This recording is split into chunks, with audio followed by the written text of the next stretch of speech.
That's it, Lola. We are having a juicy, necessary, Conversation. complicated, sensitive conversation. I ain't going to sleep till 12:30, so I'm kind of droopy. Do I look droopy? No, it's fine. Well, now you just look crazy. So we talking about parenting our parents. We talking about parenting our parents, and really all that means is what we talked about a little bit about role reversal. Yeah. And understand that things change. You know, life has seasons. Yeah. We talked about making sure we respect who they are, which kind of rolls us into the next piece, which is them maintaining their identity through this. Because I know my mother and my grandmother and all the women that I know were very and are very powerful people. And you want to maintain that. You want to respect it. So, you know, my ex and I took care of his godmother in the final. She came to live near us when we lived in Hanover, Maryland. And then when we moved to, then she moved to North Carolina, and then we moved to North Carolina. I think that's right. Yeah. To be near her? No, to be closer to his parents because they're older. Okay. And they were going through some health issues, which was the beginning of, you know, all of that. But I mean, even in still taking care of, God rest her soul, Miss Alice, even in taking care of Miss Alice, his godmother, we learned so much from that, actually, that helped us deal with his parents. Yeah, yeah. Because we learned about Social Security stuff and, you know, like just what you have a right to do and what you don't have a right to do. Right. And so some of you may consider beginning to get power of attorney, you know, for your older, your elderly loved ones. Because we, you know, that was his godmother. We were taking care of her. Right. But we, you know, towards the end there, she got sick. They found she had a blockage in her bowel. Where she hadn't been eating. She had gotten sick. She had pneumonia. Then she got better. I don't know why the hell they didn't see none of that when she went. Well, you know what? She didn't go to the. I think she went to the doctor, but they just listened to her chest and stuff. So finally, she wasn't eating. So we put her took her to the doctor, and you know that whole process. When you don't have a power of attorney, or when the person can't give you permission to do certain things, there's certain things that just don't get done. Right. You know, she had siblings who never came to see her, never interacted with her. But because there was nothing on paper to state who would be in charge and who would help her, they tried to block everything that we did. And we were the ones there making sure she got to the doctor, make sure she ate. Towards the end, we finally took her to the doctor and they sent her straight to the hospital. She never went back home. But in the end, you know, to have to make certain decisions like pulling a plug, I'm not even gonna get into all of that on here because they wanted to fight you on this thing. Well, they confronted us about what we were and were not doing. And she left. She worked for American Express, so she left behind a significant retirement and bank accounts full of money. Where'd they go? To them. Right before when she got sick that week, but before that, I kept saying, "Hey, Miss Alice, you know, we need to get a hold of an attorney so you can do a will." Because she kept saying, "Oh, you know, I'm going to leave you guys, you know, everything because y'all been taking care of me for, I think it was like 2-3 years, right?" And, but they never came around, you know. And so she never did it. I couldn't get her to do it. I called the attorney. She kept saying, I'll do it later. And she kept promising, and it just never happened. Wow. And so even down to that last night, Haywood had left his wallet at home, and we realized we didn't have gas. We were driving almost 2 hours each way to go see her at the time. And we used one of her cards. Because she had given us the card. When she went into the hospital, said, if you need to do anything, use this card. You don't use your money, you use my money. Because she had money. Right. And so we took the card from her. And so we ended up using the card to put gas in the car. And then I said, hey, would you know what?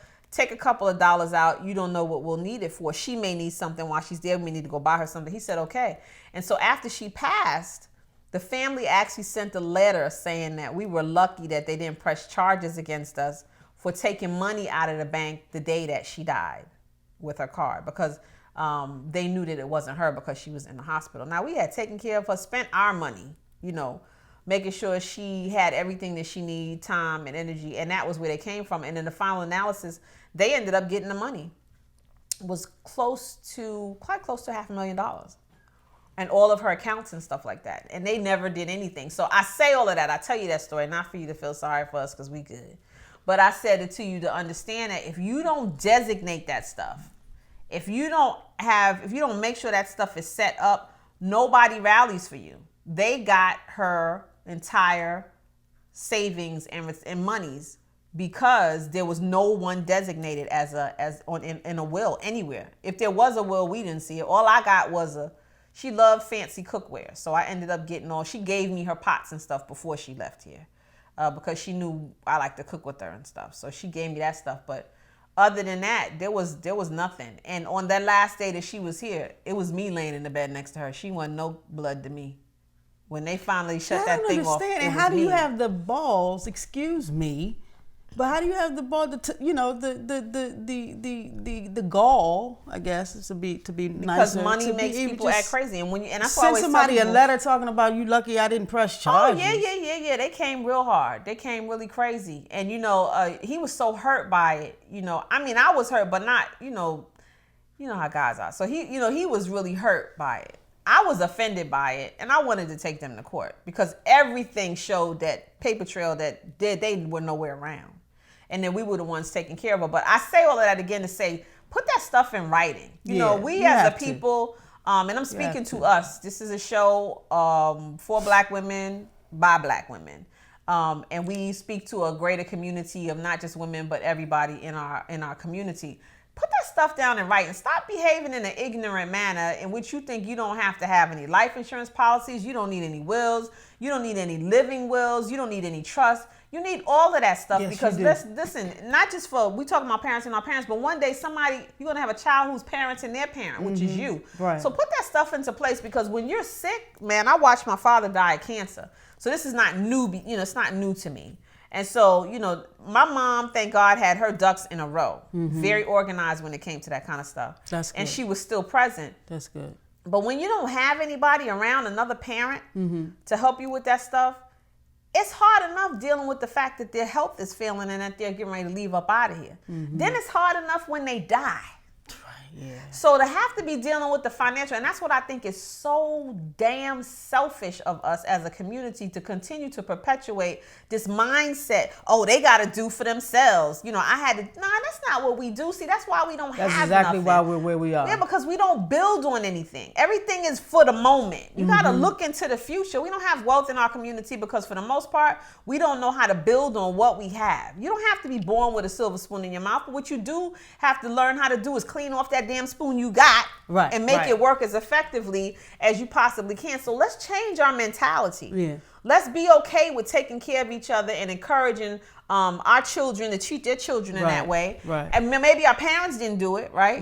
But we got to be better, and we have to stop behaving in ways like we don't have to talk about insurance. We don't have to meet with insurance. You have to do all of that stuff because when somebody leaves out of here, unless you're just trying to punish them, the last thing you want to deal with, too. Huh? I think it's a level of fear as well. For whatever reason. Some of it's fear, but some of it's not. Because I've heard people say too many ignorant things like, I'm not leaving them shit. Like, what you doing that for? You know what I'm saying? You want them to have to scrape like you had to scrape? That's not a wealth mentality. A wealth mentality, being in real estate investing, wholesaling is something that I teach and it does not build wealth. Buy and hold is something that builds wealth. So in the beginning of my wholesaling, my real estate investment career, all I wanted to do was wholesale because was money coming quick and fast, but that's the wrong mentality. I never teach wholesaling anymore without teaching a buy and hold strategy.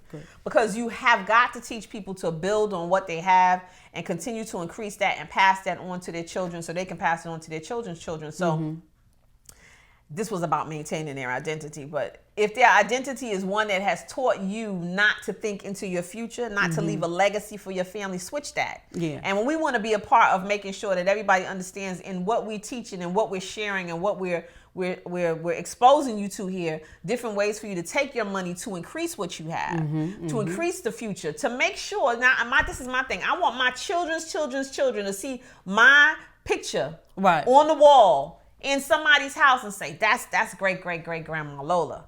She did her thing. Right. She's the reason why nobody in this family will ever be without somewhere to live because we always have this house. That's what's up. Yeah. And I think, and that's how we have to begin to think. So in the realm of maintaining that identity, if the identity is not one that serves your family and your family legacy going forward, then you need to adjust that. Adjust it, in exactly. yourself. Rethink. And so this was a good conversation. It was. I think it really was. We're going to come back in a minute and we're going to talk about balancing it all because that's what's necessary. All these things are happening. You can't eliminate them.